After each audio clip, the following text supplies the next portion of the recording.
Hello, and welcome to Wrong Place, Wrong Crime, Episode 6. In Episode 5, I discussed who I believe was one of the two men who was involved in the yogurt shop murders on December 6, 1991. Before I continue, I want to be transparent and say this is my theory of the crime. I have no hard evidence to put Kenneth Allen McDuff at the crime scene that night of the yogurt shop murders. Just a pattern of behavior that we will see in this episode and crimes that are similar in nature. We learned in episode 5 that it was an unfortunate series of events that even allowed McDuff to not only be alive, to be on the streets to commit unbelievable evil again. First surviving death row and then being pardoned years later. He served 23 years in prison for the murder of 3 students in the broomstick murders. McDuff was released from prison on October the 12th, 1989. And not surprisingly, 3 days later, Theraphia Parker is found dead in Temple, beaten and strangled to death. Guess who was in Temple at the time to report to his parole officer? With a witness seeing Parker in a truck driven by McDuff. No one was ever charged with Parker's death, and it remains unsolved even to this day. McDuff was also an undeniable racist, and his hatred of African-American men landed him back in jail after an incident on July 11, 1990. In this incident, McDuff pulled a knife and threatened to kill 4 African-American kids for simply walking down the street of Rosebud. McDuff was arrested on July the 18th, found guilty of violating his parole, and returned to prison on October the 11th, 1990. However, on December the 6th, 1990, 1 year to the day of the yogurt shop murders, Betty Wells made the decision to reinstate McDuff's parole, and on December the 18th, 1990, McDuff was free. On October the 10th, 1991, Brenda Thompson got into McDuff's pickup truck. Hours later, she was spotted by a police officer during a traffic stop of McDuff. When the police officer saw her, she had her hands tied behind her back. Thompson was so desperate to try to escape the truck, knowing what probably lied ahead of her and McDuff, that she kicked the windshield till it broke. McDuff, however, would escape the police, almost running over 4 of the officers, and Thompson was never seen alive again. 5 days later, on October the 15th, 1991, McDuff was seen with Regina Moore in his truck. Regina Moore was never seen alive again. In mid-November, McDuff returned the red pickup truck to his dad with a cracked windshield, and he got a 1985 tan Ford Thunderbird. That tan Ford Thunderbird is going to play a vital role in our story, which brings us to the beginning of December and the great mystery of where Kenneth Allen McDuff was on December 6, 1991. In over 30 years of reading and studying this crime, never once have I read or seen anyone who has ever stated where McDuff was on December the 6th. Police have stated he was looked at as a suspect and later eliminated. No one has ever stated why he was eliminated as a suspect and where or what his alibi was for that night.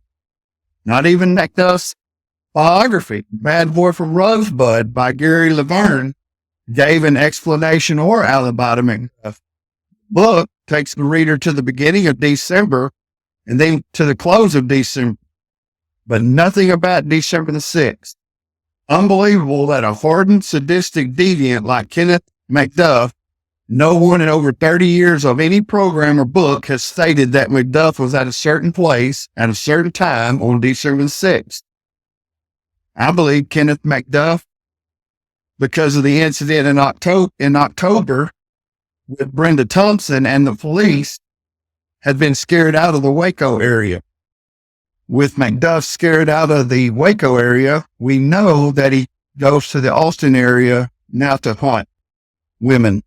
We know he was in the Austin area in December. We know he was there because he commits the murder of Colleen Reed on December the 29th, 1991, almost exactly 3 weeks after the Yogurt Shop murders, which also leads me to believe that between December the 6th, the night of the Yogurt Shop murders, and the murder of Colleen Reed on December the 29th, I'm going to venture to say that no one from the APD or no one in the area questioned Kenneth McDuff. I can't believe that Kenneth McDuff, knowing that he was on APD's radar, that's Austin Police Department's radar, after the Yogurt Shop, if someone would have questioned him or brought him in and questioned him about where he was that night, he would have ventured back to the Austin area that same month and kidnapped and killed Colleen Reed. I don't believe that, amazingly, Kenneth McDuff was on anybody's radar. I don't think he was on Austin PD's radar. And I've always used the analogy and thought of the analogy to me, it would be like having Ted Bundy in your area. Ted Bundy being released from prison instead of escaping like he did and going from Colorado to Florida. It would have been like him committing the Chi Omega murders at the sorority house, which he did there in Florida, and no one going and questioning Ted Bundy. Ted Bundy's living 90 miles away, and you don't go and question Ted Bundy after the Chi Omega murders. That's what it would have been like. So again, I have a belief that he was not questioned. And I don't believe Kenneth McDuff would have returned to Austin area and killed Colleen Reed if he was on Austin PD's radar. He thought he was clean in the Austin area. I think he got on their radar because of that murder and how nationwide it got on Unsolved Mysteries and America's Most Wanted. McDuff also makes his first mistake that night of the Colleen Reed murder. He was spotted that night in his tan Ford Thunderbird. Well, I believe that's one of the reasons why he did not return to the Austin area. We pick back up with McDuff and his murder spree on December the 29th, 1991. It's a Sunday night in Austin. McDuff is into Austin for what he called a sexcapade, which meant for him looking for drugs and trying to find a woman to kill her. He has brought with him Alva Hank Worley, and they are cruising the Austin streets looking for a girl after scoring some drugs. When McDuff spots Colleen Reed at a car wash on Fish Street in downtown Austin, McDuff is so desperate to get back to the car wash and Colleen, he makes a U-turn, going the wrong direction on a one-way street.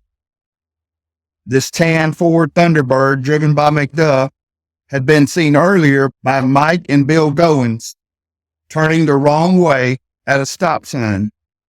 McDuff, getting back to the car wash, pulls into the stall at the car wash next to Colleen. He gets out of the car. He walks over to the stall where Colleen is washing her car, and McDuff grabs her. Colleen, after being grabbed, lets out a blood-curdling scream and begins kicking McDuff. McDuff grabs her by the throat and drags her back to his car. Now, he's 6'2" and she's barely 5 foot. And he yells at Worley to hold her down in the back seat as he drives off. Now, Colleen's scream is heard by 4 people sitting on their front porch.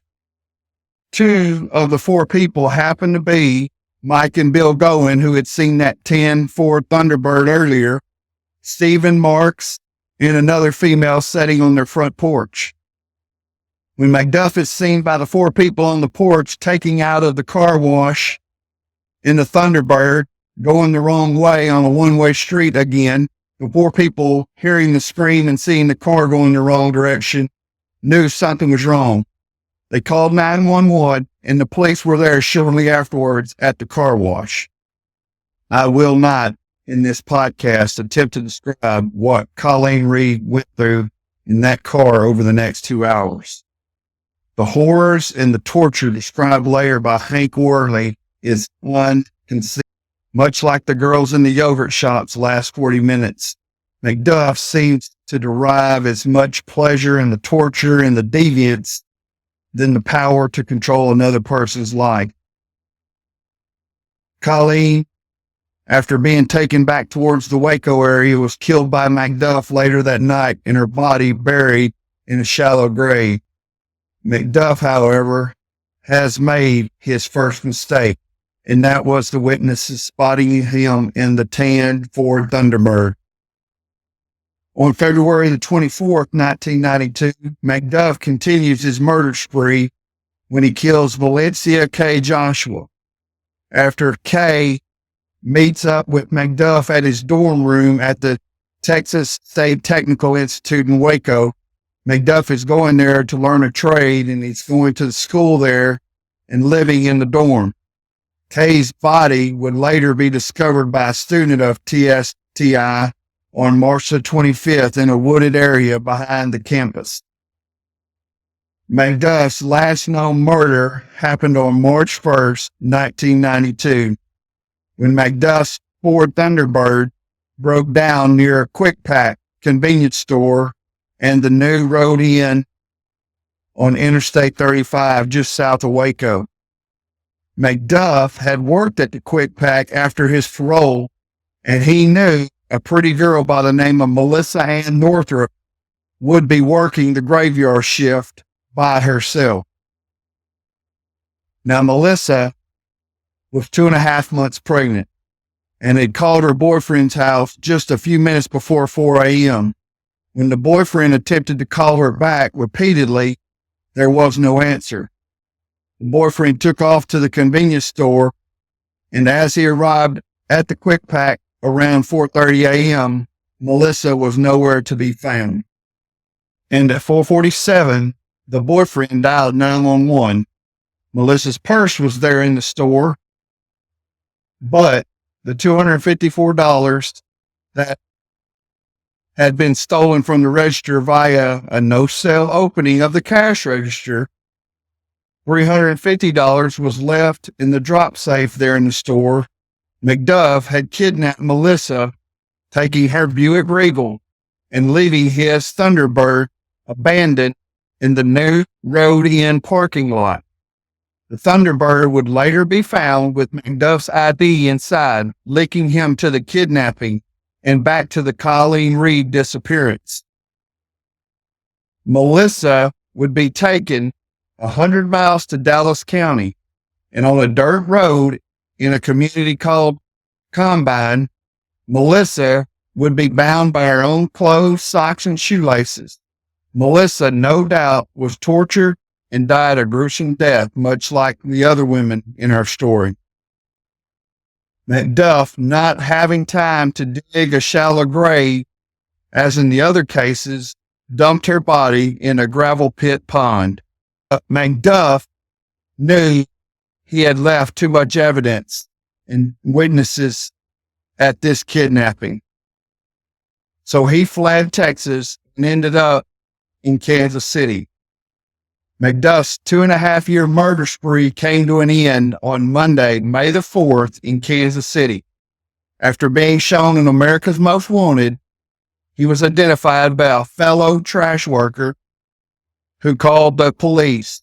Kansas City police arrested McDuff without incident, and he was later brought back to Texas.